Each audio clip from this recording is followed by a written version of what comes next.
Hi అండి. మహాశివరాత్రి హిందువులకు అత్యంత పవిత్రమైన పర్వదినం. పురాణాల ప్రకారం ఈ రోజున దేశవ్యాప్తంగా శివాలయాల్లో శివపార్వతుల కళ్యాణం అత్యంత వైభవంగా జరుపుకుంటారు. శివరాత్రి రాత్రి సమయంలో శివుడు లింగ రూపంలో ఆవిర్భవించాడని, అందుకే లింగోద్భవ కాలంలో అర్ధరాత్రి శివలింగానికి ప్రత్యేక అభిషేకాలు చేస్తారు.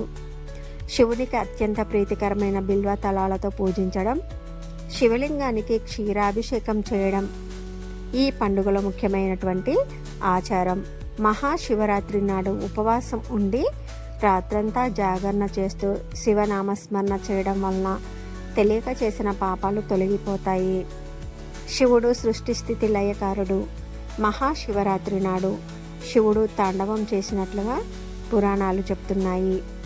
ఈ రోజున విశ్వంలో శక్తి ఊర్ధ్వముఖంగా ప్రయాణిస్తుందని, వెన్నెముక నిటారుగా ఉంచి చేసే ధ్యానం ఆధ్యాత్మిక ప్రగతికి, అలాగే మానసిక ప్రశాంతతకు తోడ్పడుతుందని నమ్ముతారు. ఫిబ్రవరి 15వ తారీఖున దేశవ్యాప్తంగా మహాశివరాత్రి పర్వదినాన్ని భక్తి శ్రద్ధలతో జరుపుకోబోతున్నాము. ఓం నమః శివాయ.